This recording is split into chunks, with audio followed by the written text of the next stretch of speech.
নমস্কার, নিউজ প্রাইমে আপনাদের স্বাগত। আমি সঞ্জয় রয়েছি আপনাদের সাথে। এই মুহূর্তে আমরা রয়েছি কলকাতার একটি অভিজাত হলে, যেখানে আজ সংকল্প সৃষ্টির উদ্যোগে সংকল্প সৃষ্টি শিক্ষা সম্মান।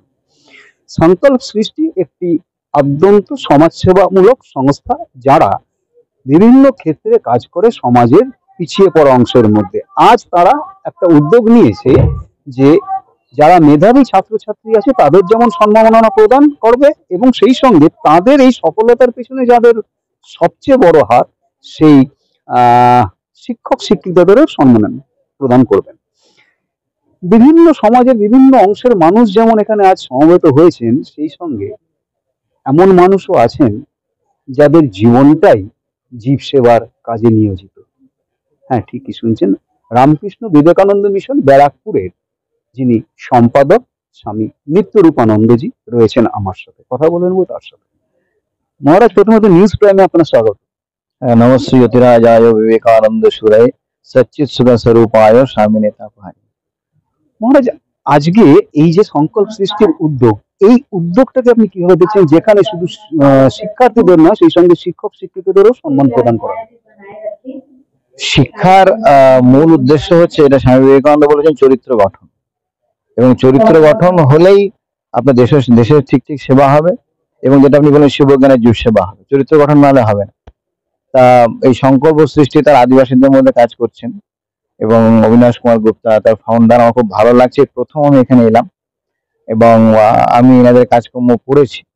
আদিবাসীরা যারা সবচেয়ে পিছিয়ে পড়া, তাদের জন্য করা, যেটা স্বামীজি চেয়েছিলেন যে যারা দরিদ্র দুস্থ দুর্বল তাদের সেবা আগে হোক। এই উদ্যোগকে আমি সাধুবাদ জানাচ্ছি।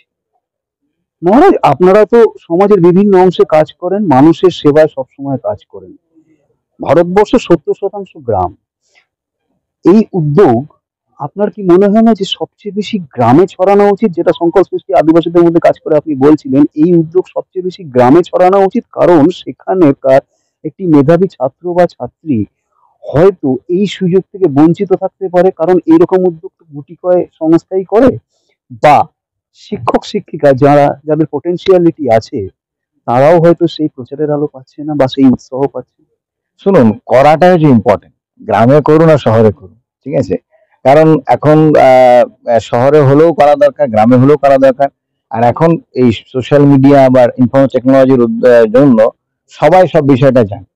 গ্রামের মানুষ কিন্তু শহরের থেকে মানুষ পিছিয়ে নেই। আমরা হয়তো ভাবি, আজকের দিনে দেখবেন যত, নাই বলছি তথ্যের দিক থেকে। সুতরাং তারা যদি জানে কোনো জায়গায় ভালো কাজ হচ্ছে, তারা এগিয়ে আসবে, এবং যারা করছেন তাদেরও প্রচার আছে, তাদের কথাও জানবে। সুতরাং শহরেও যদি করে তাদের কোনো আপত্তি কিছু নেই। কারণ স্বামী বিবেকানন্দ যখন চিকাগোতে অ্যাড্রেস দিয়েছেন, তিনি গ্রামে তো গিয়ে জানবে। কারণ এমন একটা জায়গায় দিতে হবে যে সব জায়গায় ছড়িয়ে পড়ে। সেক্ষেত্রে শহরে যে সুযোগ সুবিধাগুলো আছে, গ্রামে সেটা নেই। কিন্তু এটাকে ছড়িয়ে পড়ুক, এবং গ্রামের যে দরকার আছে ঠিক আছে। শহরেও প্রচুর বস্তি এলাকার ছেলেমেয়েরা আছে যারা ধরুন আদিবাসী থেকেও তাদের অবস্থা খারাপ। আদিবাসীদের জন্য তো গভর্নমেন্টের অনেক রিজার্ভেশন আছে। শহরেও দেখবেন যে অনেক যারা তাদের সেরকম সুযোগ সুবিধা নেই, তারা হয়তো অন্য কাজ থেকে তাদের জন্য, কিন্তু তাদের অবস্থা আর্থিক অবস্থা ভালো নয়। সুতরাং সবার জন্যই হোক, এটা আমি চাই। আদিবাসী একটা টার্গেট ঠিক আছে, কিন্তু মূল হচ্ছে ইকোনমিক্যালি যারা উইক। অর্থাৎ আপনার বক্তব্য হচ্ছে ভালো কাজে সৌরভ ঠিক ছড়িয়ে পড়ে। আপনার কি মনে হয় না যে সংকল্প সৃষ্টি যে রোড ম্যাপটা সেট করলো, সেই রোড ম্যাপ দেখে আরো বিভিন্ন সংস্থার এই ধরনের কাজে এগিয়ে আসা উচিত, যাতে এই কাজের ব্যাপ্তি সমাজের বিভিন্ন অংশের মধ্যে হতে পারে? হ্যাঁ, নিশ্চয়ই। সংকল্প সৃষ্টি যে কাজ করে চলেছে বহুদিন ধরে, এটা উচিত আমার, এটা আরো ছড়িয়ে দেওয়া উচিত, বহু লোকের যোগদান করা উচিত।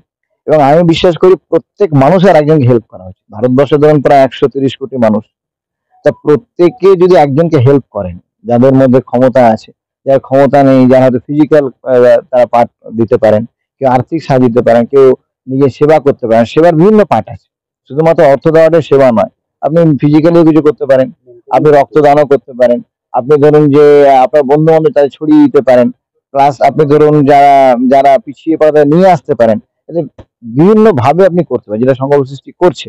আমার খুব ভালো লাগলো যে ইনারা এই বটম লেভেলে কাজ করছেন। ইনাদের কাজে আরো লোক যুক্ত হোক, এবং সব রকম মানুষ ইনাদের যে প্রচেষ্টা, এই সংকল্প, তার সে সুবিধা পাক, এই আমি আশা করছি। নিউজ প্রাইমের দর্শকদের উদ্দেশ্যে যদি কোনো বার্তা দেন?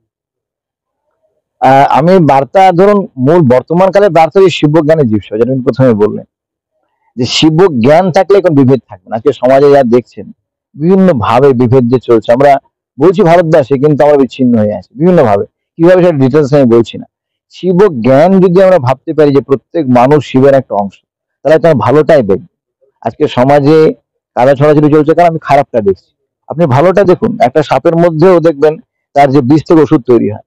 সুতরাং আপনি যে ভালোটা দেখেন আপনার মধ্যে ভালোটা আসবে, আর আপনি খারাপটা দেখতে থাকেন সারা জীবন খারাপ দেখতে দেখতে আপনি দিন ফুরিয়ে যান। অর্থাৎ যেমনটা স্বামী নিত্যানন্দজি জানাচ্ছেন যে যদি আপনারা ভালো খোঁজেন তাহলে সাপের মধ্যেও ভালো পাবেন, আর যদি খারাপ খোঁজেন তাহলে চন্দন গাছেও খারাপ পাবেন। অর্থাৎ দেখার আঙ্গিক সেটা ঠিক করতে হবে, কারণ দৃষ্টি আর দৃষ্টিভঙ্গি কখনোই এক নয়। দৃষ্টিভঙ্গি ঠিক করতে হবে, এবং যেটা জানাচ্ছেন যে দৃষ্টি থেকেই সৃষ্টি হয়। ভিডিও জার্নালিস্ট রিয়ার সাথে নিউজ প্রাইমের জন্য সঞ্জয় সাহা, কলকাতা।